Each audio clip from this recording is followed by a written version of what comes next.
পানি দিয়ে দিলাম, শরবতটা বানিয়ে নিলাম।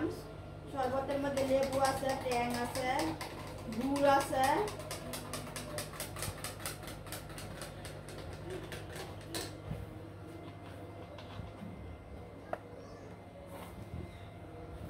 শরবতটা যদি মনের মতো না হয় তাহলে কিন্তু আসলে ভালো লাগবে না খেতে। আর সবগুলো আইটেমই কিন্তু এখন সাজিয়ে নিব, আর সবাই একসাথে খেলে কিন্তু ভালোই লাগবে। আর সবাই মিলে খাওয়ার চেষ্টা করব।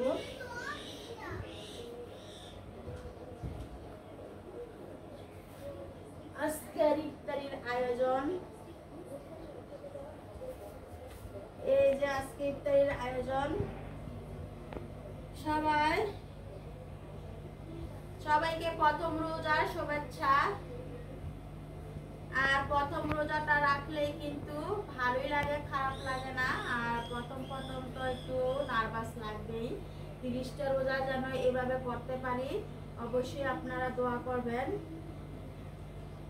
আর রমজান 30টা চলে আইছে, ভাবতে কিন্তু অনেক খুশি লাগতেছে, অনেক ভালো লাগতেছে।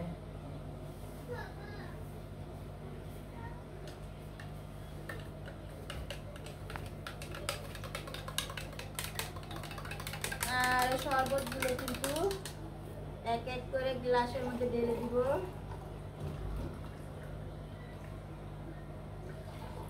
আর মিঠার শরবতটা খেলে কিন্তু আসলে অনেক ভালো লাগে, শরীরটা ঠান্ডা ঠান্ডা হয়ে যায়।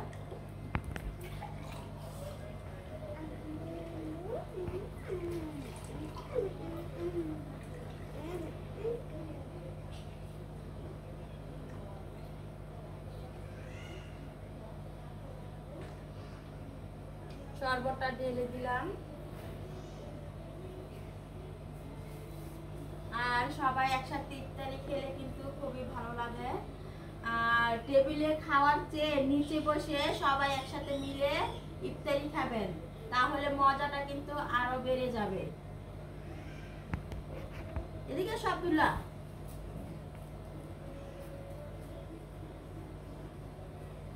আব্দুল্লাহ ইফতারি খাবে না? আব্দুল্লাহ ইফতারি খাবে?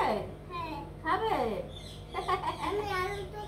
আলু চপ খাবে? খাও খাও খাও, তোমার জন্য তো আলু চপ বানাইছি। খাও খাও খাও, আলু চপ খাও, পেঁয়াজু খাও, বেগুনি খাও, তোমার যা খুশি তাই খাও, সব কিছু তোমার জন্য।